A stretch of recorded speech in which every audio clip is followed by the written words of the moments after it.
All right. So again, good to see everybody, and hopefully things are going well at SSRN. I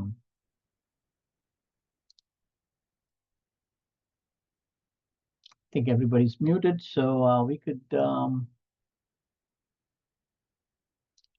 We need somebody to kind of respond, and also I think we had when we last met in Mauritius, we had made a general plan for the QI, and I was going to just have somebody who has those papers to recap what we talked about quickly. Does anybody want to take the lead on that? I think we also identified a team leader or a couple of team leaders. If one of them want to speak up, please do that.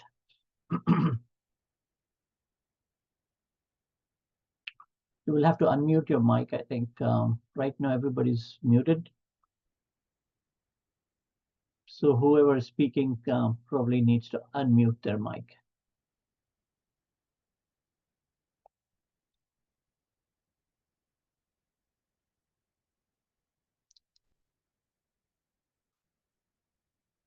So I don't see anybody yet. So I'm going to pick on somebody because I just did see the messages from Madhuri Mohan, because she had nicely summarized the plan for the QI. You want to say something and start the meeting?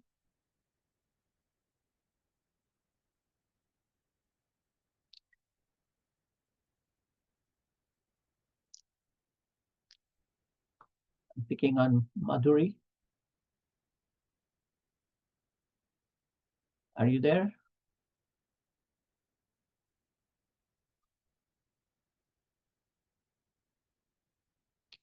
Are you able to hear me, first of all? Yes, we can hear you. Okay. Actually, right. I think we talked about using sterile water to make the formula feeds. Yeah. No, I just wanted to kind of go over the plan because I think it's great that you already, I think, are starting to do that. But I think we need to just look at the plan so we can document that and maybe finish the first cycle very quickly and move on to the next thing. So that's why I wanted to kind of. Hello, good evening, Dr. Hussain. Yes. Good evening. Good evening.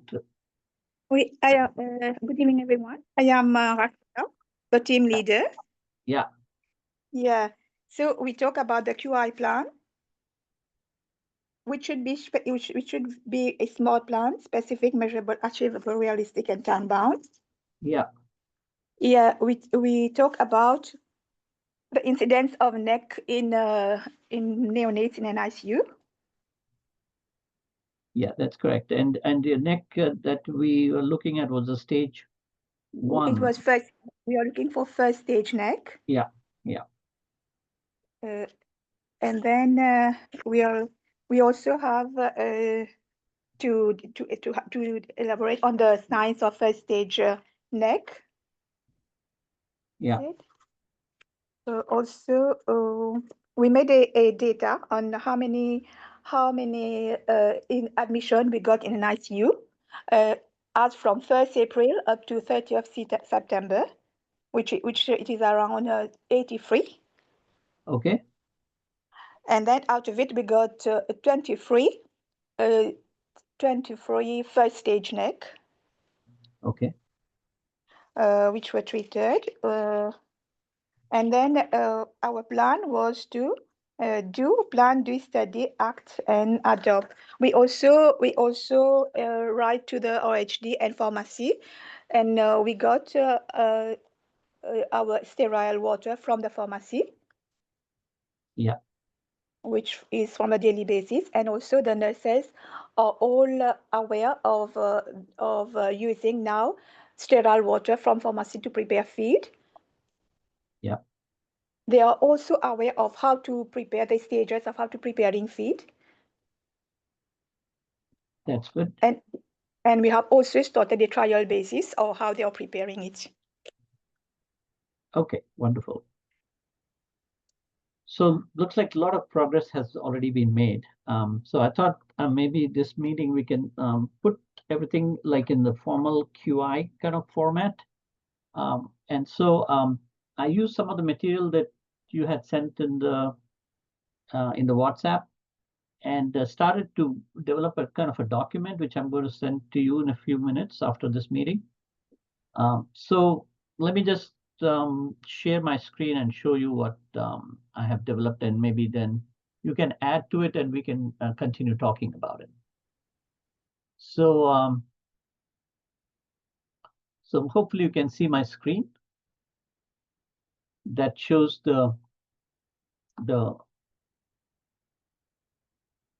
background problem. Can you see it? Yes. Yes. Yeah. Okay, great. And this is not something that I have made. It was sent in a mail, so I thought it was a good kind of introduction to what we're doing. So I guess the team had identified that there's a background problem of babies having increased neck. And from the data you've gathered, you have had 23 patients out of 83 that had stage 1 neck, correct? Right. Yeah, so that's a close to about 25% or 27.7%. 27.7%. So that's a pretty high rate of stage 1 neck. And so based on that, I think one of the first things we said, and the easiest thing to do was the staff, the water source was potentially a problem, given that it was from the tank and was being boiled and used. So one of the suggestions for change was to make the change to be a sterile water coming from the pharmacy, and that way eliminate the potential contamination from water. Correct? That was the background we talked about. And so that was, I'm going to just go to the next page, which, so once we have identified the problem and the plan for solution, the next thing was to form a team. Can you see this page that says team? Yeah. Okay, and so I want you to, I'm going to send this to you, and I want you to kind of have the kind of people in the team that are needed. So we need this is I've taken from a document. So the team members need to be nurses, nurse in charge, pharmacist, doctor, and other people that are involved in formula preparation or delivery of the formula or the delivery of water. So those are the team members, and the roles usually are usually the team leaders, could be a nurse in charge or could be a senior nurse. I think ideally a team leader is a person who is in the unit all the time, and not the administrator or the physician, because those people have other responsibilities outside the unit. And so better to be a person. And also right now, I think we have already identified one team leader, right, or two. And I just wanted to write down the names of the team leader, and you can do it yourself, but we need to have the names written down of all the people and their roles. So the team leader, I guess Rashida, right? Is that the right? Yes. Yeah. Yeah. And then there could be another person as a co-leader. I'm just saying that if there is one, just let me know. I'll write down the name. Otherwise, you can do it later on. Okay, sorry. So, and also the members who are part of the team, I think it's good to list them out, including the name of the physician in charge who's going to be supervising this project, along with the administrator who's kind of giving the okay for the project. So this part, I think, just make it official. You already have a team right now, and a number of people are already present on the conference call who are probably all part of the team. But you need to put it down as a formal list of people. And if they have any roles, to give them the roles. Like, for example, who's doing what. And we'll come to that later on, what the different roles are. So this is part I think we have already done. I just want you to kind of make it official by putting it down on paper. All right. So shall I proceed to the next thing? Any questions about the team?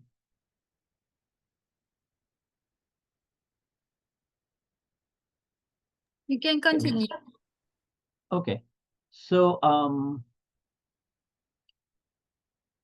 I just want to I'm trying to see if you are you chatting things in, because I need a little feedback on whether the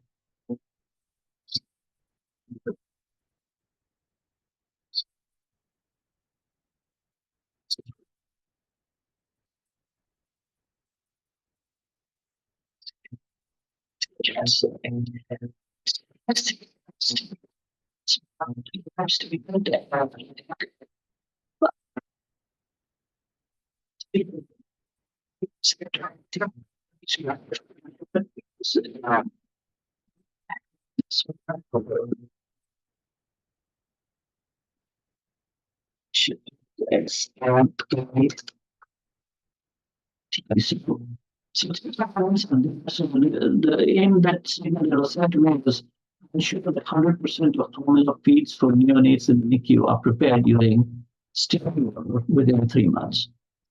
So the specific, you're saying 100%, and I think that it's a really proper order, because nothing in the world is 100%. So I need to modify it a little bit, but 100% is fine if you think it's achievable. So it's achievable. I don't know, you may be able to tell me if it's achievable. You can use 100%, otherwise you can use a lower number, 90, more than 90% or something like that. I personally think it as more than 90%, just because 100% is almost impossible. It's possible, but I think as a first thing to do, I think I would start with something a little less, maybe more than 95%, you can say, if you want to, and it's measurable. So you have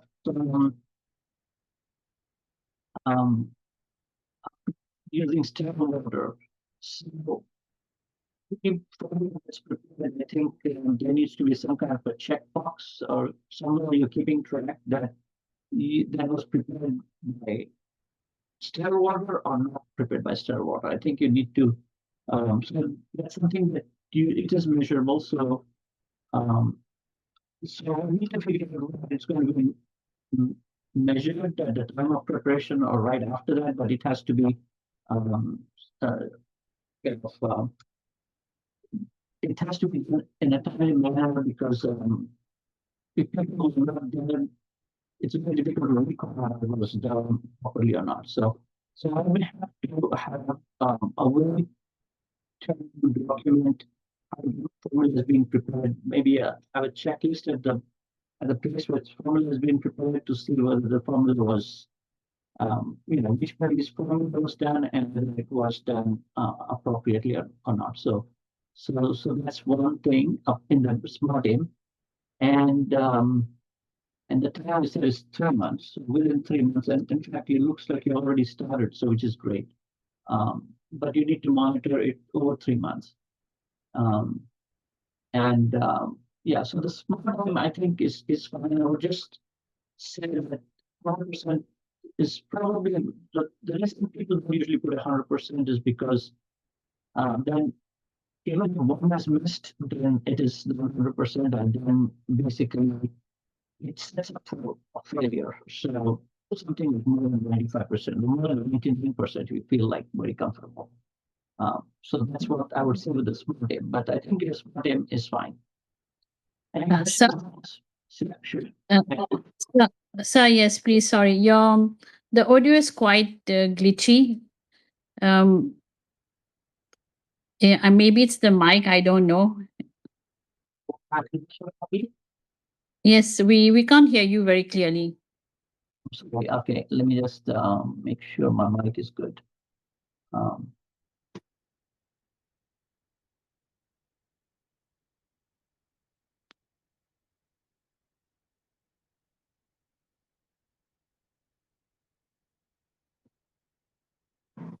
any better? Can you hear me better now or no change? No, yes, it's better. Okay. All right. So sorry about that. But what I was saying was the smart aim is fine. So the aim is to make 100%, almost close to more than 95 to 99% of the formula are going to be prepared using sterile water in the NICU. And within 3 months, you're going to achieve that. So that's something that you plan to do. So that's your plan or smart aim. And shall I move on to the next part or any questions about the smart aim part? No, it's fine. Okay, great. So the next part is we had done some process charts, if I remember right? We had done a flow chart or a fishbone. I don't know exactly, can't remember, but you probably have some of those charts that we had done when we were planning this. Is that right?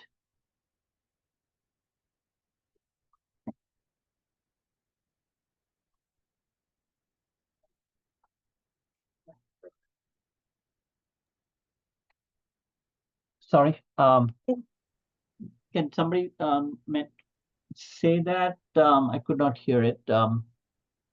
The charts that we prepared, do you have a copy of those available?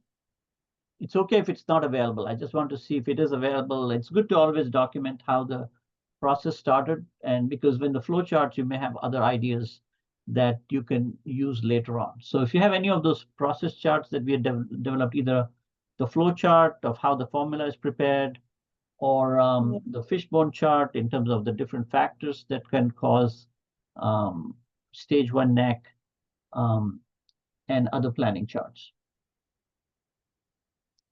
I'm sorry, I don't have it with me right now. Okay, not right now, but you have it somewhere. If it is there, you just put it in.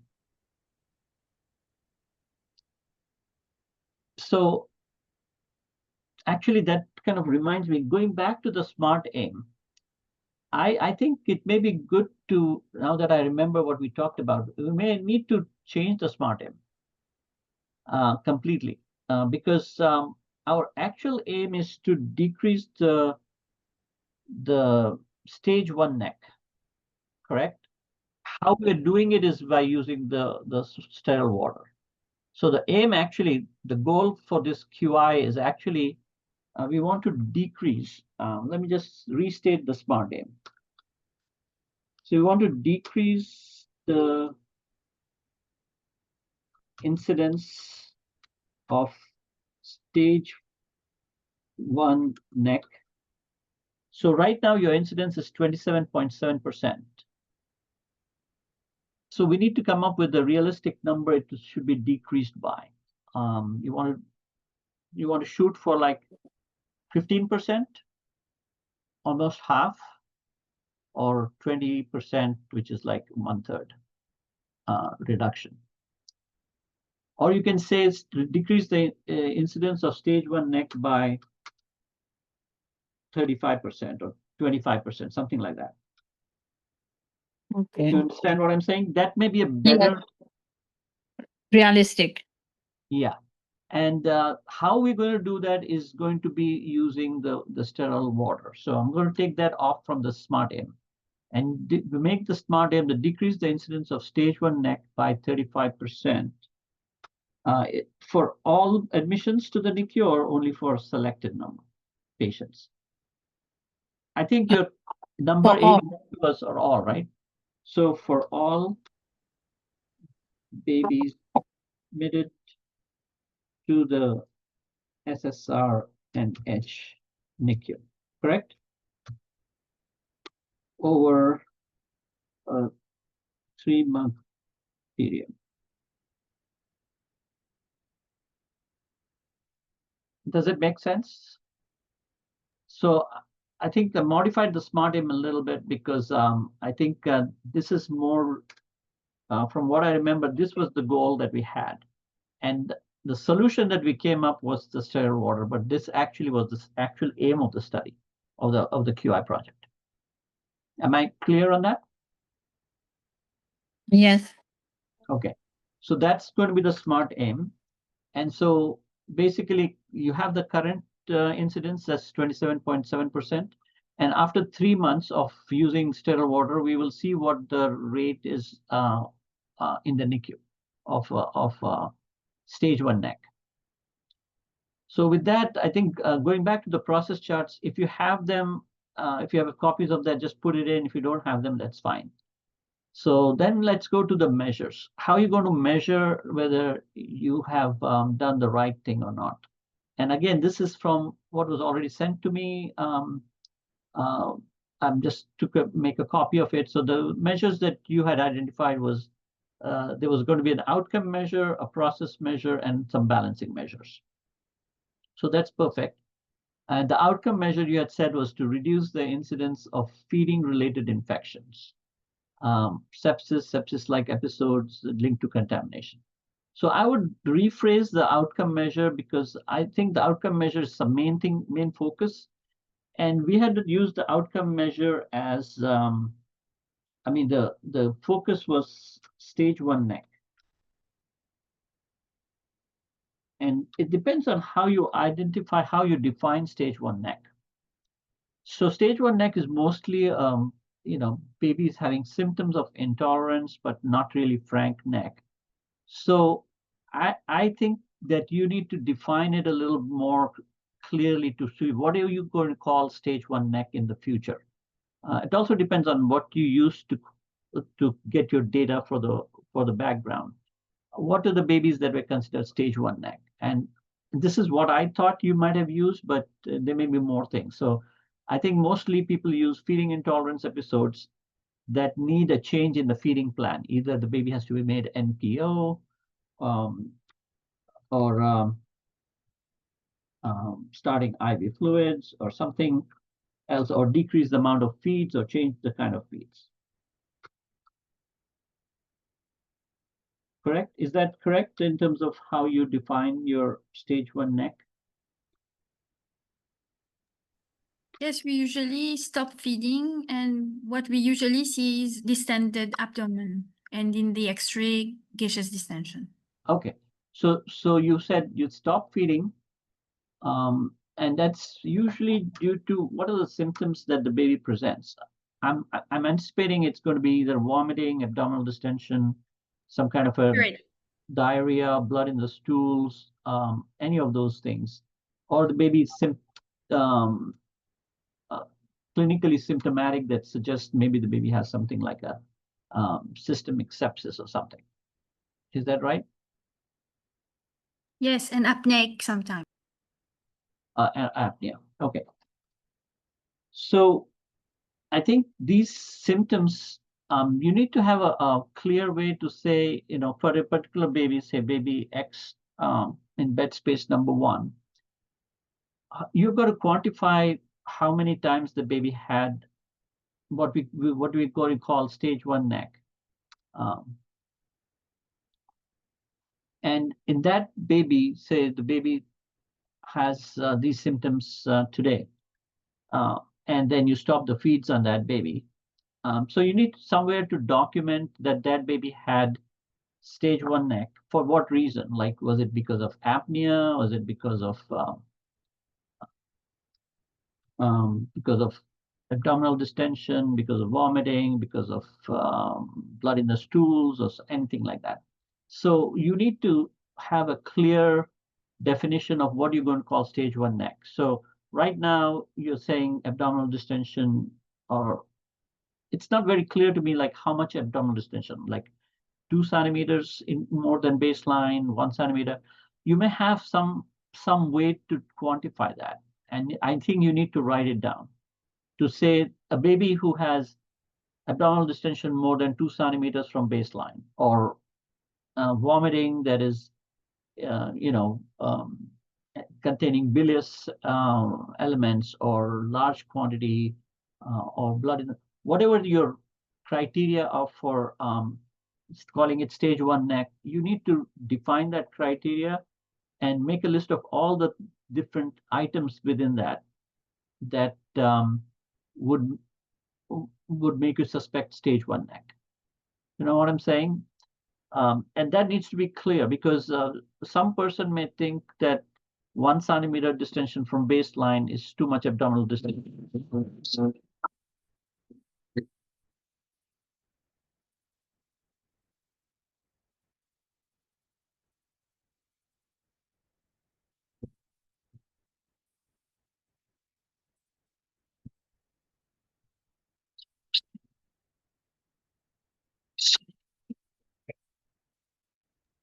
We can't hear you.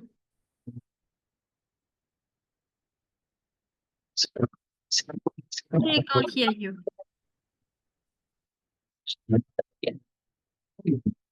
Even my microphones.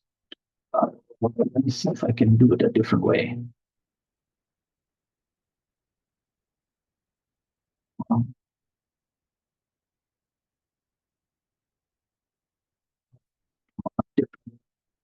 Place.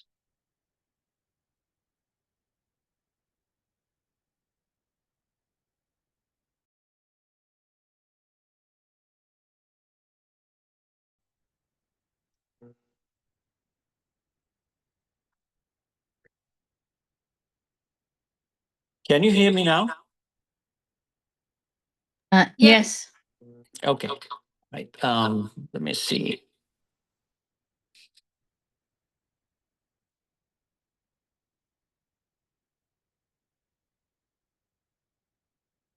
All right. There might be a little of an echo. Can you hear me still?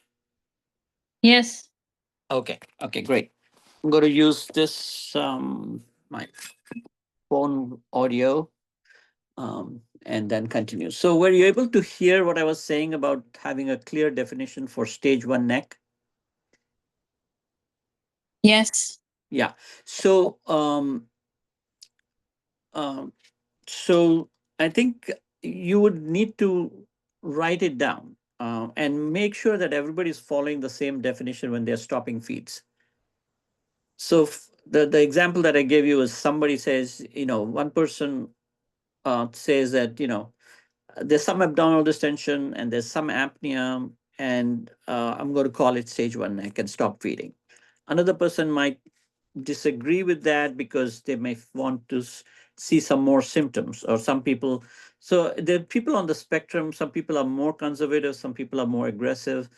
So to kind of clear that, you need to write down what are the things you're going to call stage 1 NEC. So these are the 5 symptoms or 6 symptoms that I have listed. You may want to say, if you have one of them or more than one of them that you need to have before you call it stage 1 NEC. So you need to decide amongst the group, the team members, what are you going to call? So for example, vomiting, abdominal distension, diarrhea, blood in the stool, systemic sepsis signs, or apnea. If the baby has, say, only apnea, are you going to call it feeding intolerance? Probably not. But if you have apnea with vomiting and abdominal distension, you're probably going to call it stage 1 NEC. So I think you need to have a clear definition, and I will leave it to you to decide what you're going to call it, because I can't tell you. You have to be comfortable with that definition. Can you do that before we kind of start gathering the data? Because you need very clear definition before you say, because once you say it's stage 1 NEC, you need to be sure that the criteria were met for the stage 1 NEC. So what I would suggest is make write down a statement about a definition and figure out what are you going to call stage 1 NEC, and write it down into this document as and keep it available so people can refer to that when they're confused about what to call it. Does it make sense? Is it doable? Yes, it's doable. Okay, great. So we need the clear definition because that's our outcome measure. And then based on that definition, we need to start gathering information on the outcome. So this is the way you're going to, can you see this list that I've made for outcome measure, process measure, and balancing measure. So, for example, the outcome measure, you need to write down what the measure is. This is measure is stage 1 neck based on your definition.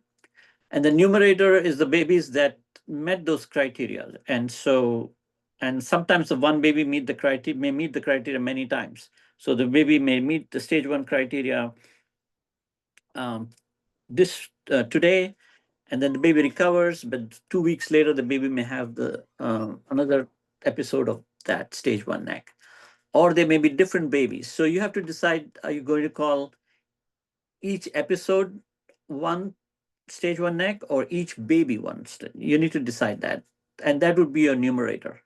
I would say I would use each episode as one.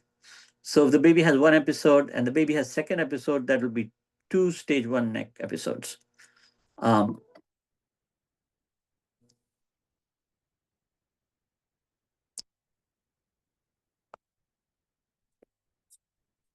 Sorry, I just need to answer a text.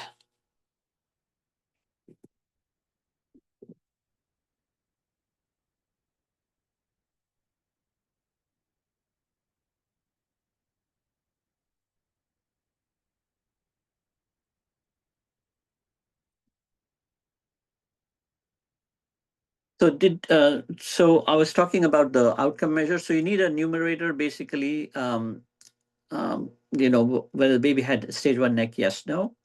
And you need to figure out who's going to do it. So the data source, where you're getting the data from the bedside, who's going to be recording this, and how frequently are you going to record it? Have you thought about that? And if you have not thought about it, what I would suggest is that each baby on a particular day, if the baby has been made NPO for suspected stage 1 neck, the person who's deciding that this baby has stage 1 neck there needs to be some kind of a sheet at the bedside or in the unit where the person writes down the baby's name, and the reason, or there should be maybe a check boxes where you say the baby had vomiting, distension, apnea. I'm calling it stage 1 neck, and put the date and time when that happened. So then you will record that as one episode. Okay, and then so each day, at the end of the day or beginning of a shift, at the end of the shift, there should be a person that's responsible. It could be the person who's in charge of that baby, the nurse in charge of that baby, or the doctor in charge of that baby, or somebody who's overseeing the unit. Somebody needs to be clearly defined as the person whose responsibility is to enter that information into the database.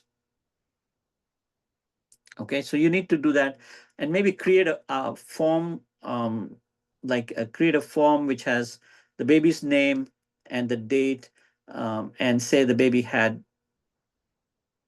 stage 1 neck episode, yes, no, for each day. You can do that also.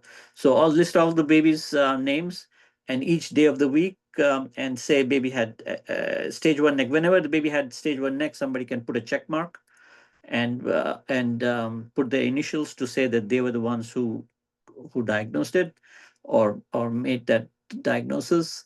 And then when the baby if the baby goes home after that, that's the only episode. That's great. So, but make sure there's a way to document that, and a way that somebody is doing it on a daily basis, that you're collecting that data properly. Is that Should clear?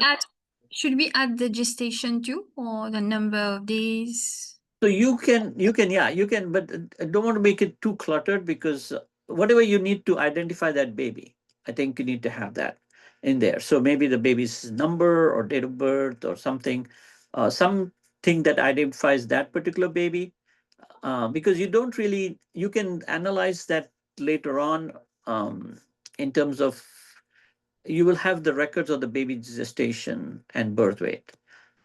You can analyze that later, or if you feel like it will not clutter your data gathering form, you can put some minimal information: baby's name, gestational age, date of birth, or birth weight, or something like that. But each day of the week the baby is in the unit, there needs to be a documentation. So you can leave it blank if the baby did not have a stage 1 neck. But when the baby had stage 1 neck, somebody needs to put a checkbox and put an initial there. And that person has to be identified who's going to be doing it on a daily basis, because people come, people go, there are different nurses. So you need to have a system where that is being documented properly. And for the person documenting, you need to make sure that they're following the criteria that you have developed for stage 1 neck. And it's also okay if they feel like they did not meet the criteria, but the baby, they feel like stage 1 neck anyway. You can put that down, and maybe you can put another box to say criteria met or not met. So you can call it stage 1 neck with criteria that were met, or if you feel clinically the baby's stage 1 neck, even though the criteria were not met, that's also fine. You can just say criteria not met, stage 1 neck, something like that. You know what I'm saying? There needs to be a documentation of properly on a daily basis for all the babies in the unit. So you need to create a form for that. And if you feel like you can do it and send it to me. I'll review it. And if not, if you're feeling difficult, I can formulate one for you and send it to you. It's better if you do it yourself based on how you work in your unit. And then I can review it and let you know whether that's an appropriate form or not. So you need a output measure form that needs to be filled out on a daily basis. And you need a process measure form. So what is your process measure here? The process measure you said was going to be number of babies that were, the formulas that were prepared with sterile water.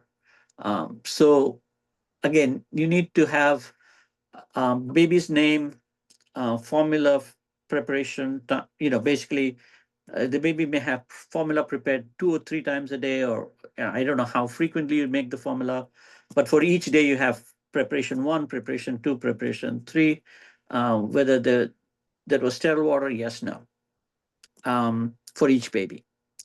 You know what I'm saying? So you need to have a form for the process measure. And again, you need to know what your numerator is, which is basically the numbers that were sterile water, yes, no. Denominator is total number of babies. Data source is going to be the formula preparation person, or who's preparing the formula has to enter that information. That's the person responsible also. And how frequently collected. You need to figure out, is it every time the formula is made? I think that needs to be entered. So that's the process measure. And the balancing measure, you said in your email that it's going to be the cost implication, sterile water, and the staff time. So maybe another form that you can say, keep an account for how many sterile water bottles you are using on a daily basis, and how much time a person used for making the formula.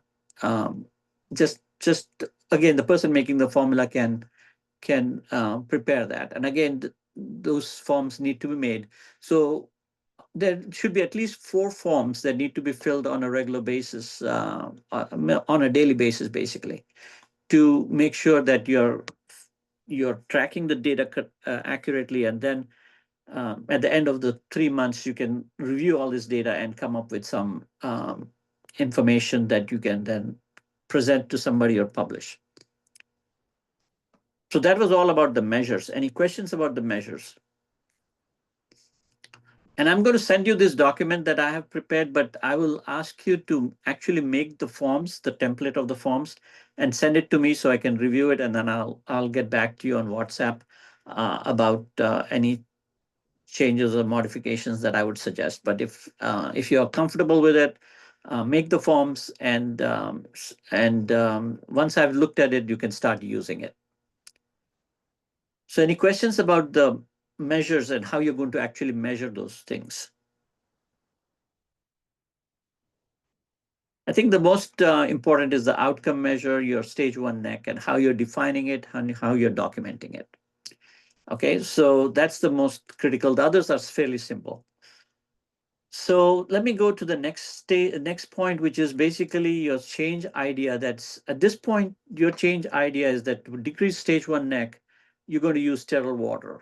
And And to do that, I think it's not just use sterile water, but I think you've already worked on standardizing a written protocol for formula preparation. And I think you sent it to me on WhatsApp, and I've seen it. It looks good.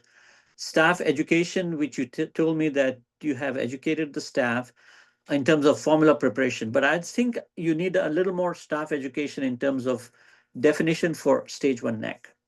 I think everybody should be, especially the people who are diagnosing it, the doctors and the other people, um, they should all have a consistent way of defining it. So maybe you can work on that a little bit more.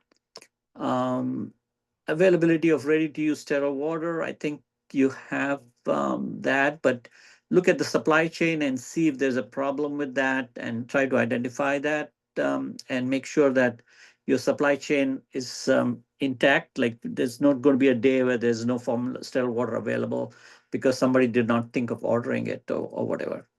And then review that. And then the other change ideas, you can keep it. If you feel like they're appropriate, you can use it with this current change idea, or you can use it for a later time. Um, but I think the other change ideas that you already worked on looks like you have this graphic that you have developed, looks great, something like this, that you can post and make sure that people are paying attention to it, and other things that go along with the change that you're making. So you can probably make, a couple of change ideas to make sure that your implementation of this sterile water plan is working well. So that seems like you already worked on it and it seems good. And I'm showing you this process of infant formula preparation that you had sent me.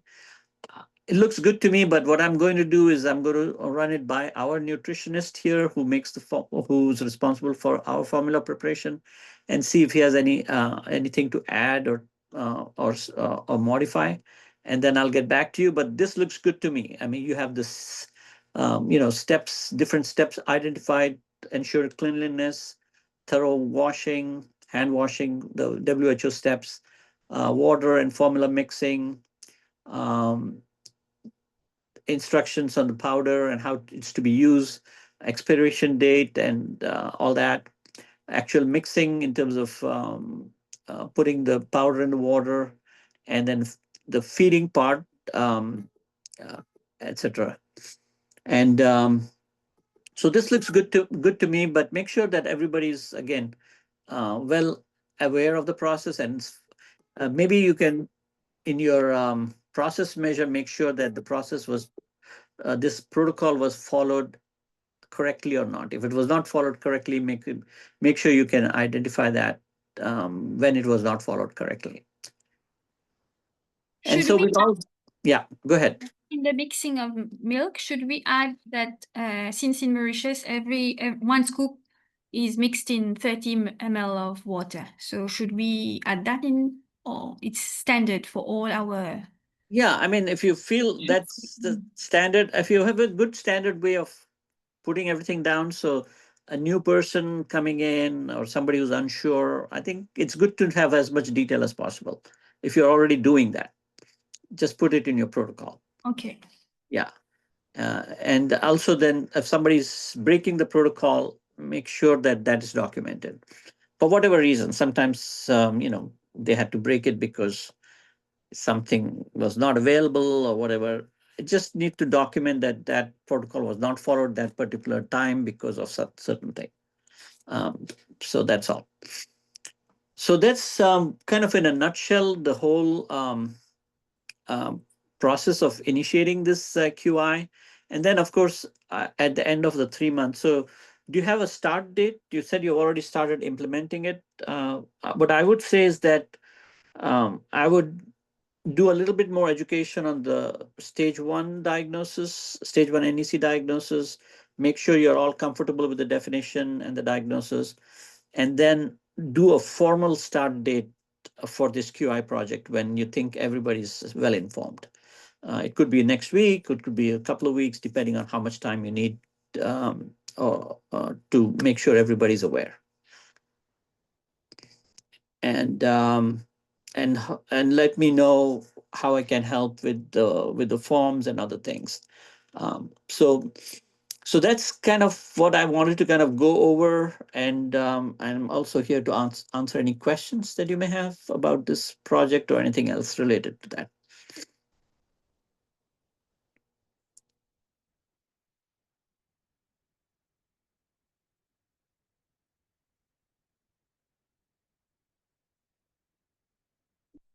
Anything?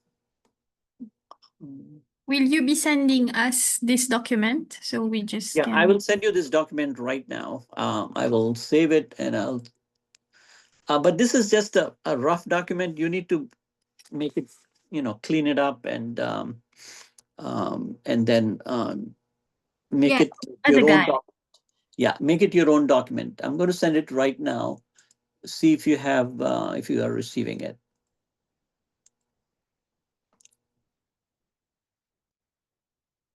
But any questions about anything, anything that was not clear?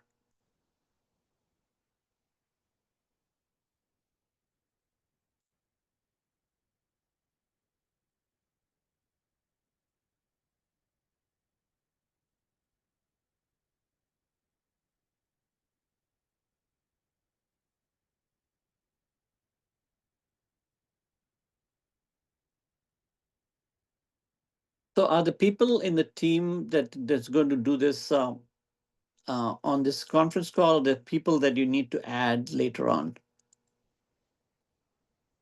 It looks like you have a good mix of doctors and nurses. And is your administrator, your pediatrician in chief, also comfortable with this plan? And any questions from that side? I'm not able to see who's on, but I don't know if she's on here or not. But if she's comfortable with this plan, and any questions from the administration about doing this project.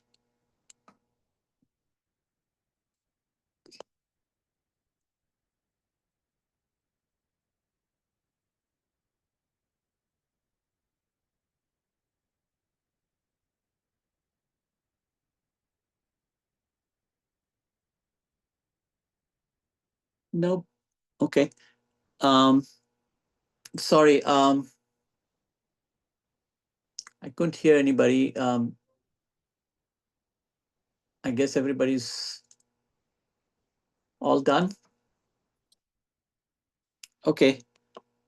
So I think once you're done with all that, send me the final version of all the forms, and then let me know what your start date is, and then we can start tracking after that. And if any questions come up, just feel free to email me or text me, or um, we can chat about it. I have a question actually. Yeah. I wanted to ask since it's about decreasing the incidence of stage 1 neck on all admitted babies in NICU, Yeah. but we do have babies who are admitted itself with the stage 1 neck. Yeah. Then From it's Yeah, then I think you cannot really use it for those babies, just because they already have stage 1 neck. But you cannot, probably should not count the episode that they got admitted with. But after admission, if they get if another they develop episode, new. yeah, Okay. yeah. So I think the babies admitted with stage 1 neck, I think you should not include in this, because it will not be fair, because you have no control on their stage 1 neck. But you know one thing, the other wards having babies are not they are not at this time using sterile water. So Yeah. could use those patients too, just to show by us You could later you they are could do, getting. or once you start this QI in your unit, maybe you can do a quick review within a month, see if it is making a difference, and if it is, then you can include other units.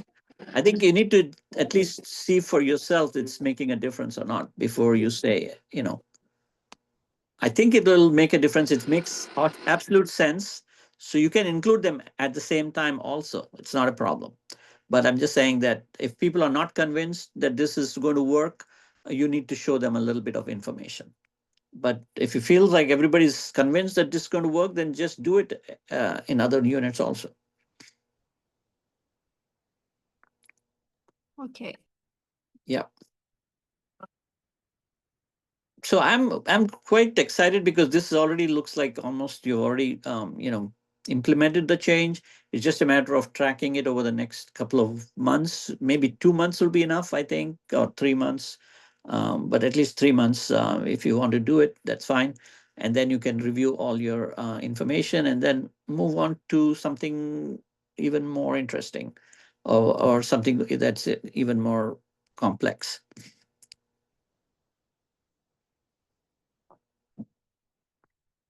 So, all right, I think this is great. Um, I don't know if I told you, I'm working with each hospital on a different project. So SAG is working on antibiotic resistance and use of meropenem.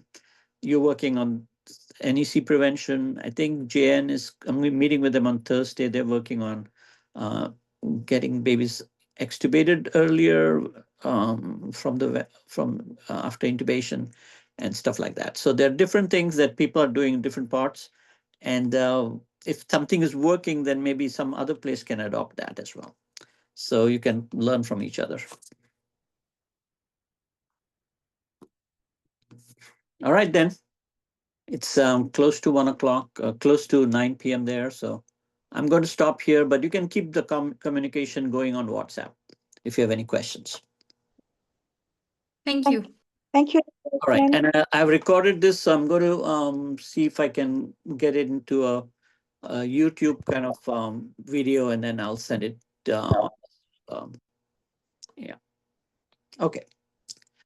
All right. Take care. Have a good night, everybody. Bye-bye. Bye. Mm.